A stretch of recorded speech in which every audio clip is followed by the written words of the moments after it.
We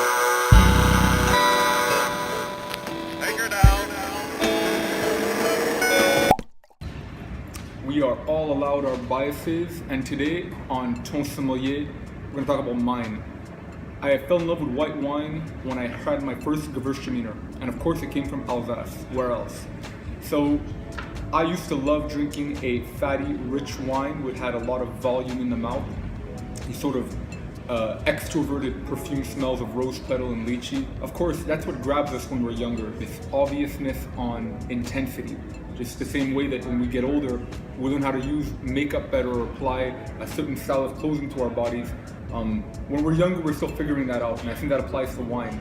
Now, one thing that is interesting about Alsace is how, as an appellation, as a wine region, for marketing purposes, how their labels have evolved. In the beginning, it was all based on the type of grape, the varietal. So you could always tell what type of varietal you were getting by looking at the label. And that's how they've always thought about commercializing their wines internationally. But historically, Alsace was always about blends.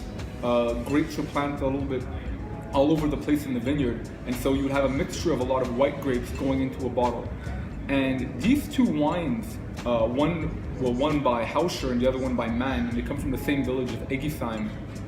These are blends. The first is Riesling and Pinot Gris, the two of the four noble grapes, which we'll get back to. And the other one is Gewürztraminer, Pinot Gris, with two non-noble grapes being Muscat and Sylvaner. So what happened was in the 1980s, in 82 to be exact, the quality control body of Alsace deemed that the four white wine grapes, which were deemed to be Grand Cru, were Pinot Gris, Riesling, Gewürztraminer, and Muscat. And for some reason, they said that Pinot Blanc and Sylvaner were lesser grapes, and so winemakers, to cash in on this tendency, started ripping them out. And that's a huge loss for the wine world. The only people who decided to keep their old vines with Sylvaner were the Manns. So this family has a boon right in their backyard that no one else does. And when I drink these wines, I realize how much I've evolved and how our bodies evolve depending on the change of seasons. Now, as the temperatures get colder, we change what we eat. We eat heartier meals, things with cream and melted cheese and what have you. We're no longer looking for the same type of zip and acidity in our mouths. We're looking for something a little bit more comforting and rich. And that's why these wines are quite interesting.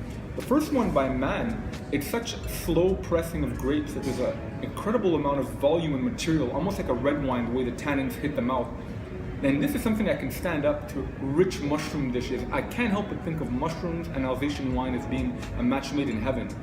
And this over here, this blend of Pinot Gris by Heidi and Hubert Hauscher, it's a type of wine that has, although it has a very aromatic nose, it's straight and precise. So here you have a lot of richness, and here you have something a little bit more subtle. They are both bottled either with very small amounts of sulfur, or in this case, with none at all.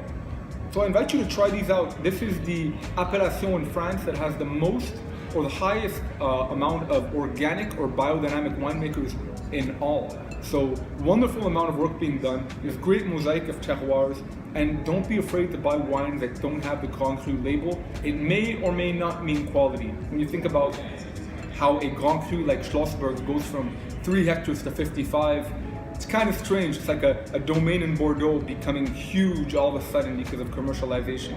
So drink pure Alsace, enjoy it, a lot to discover.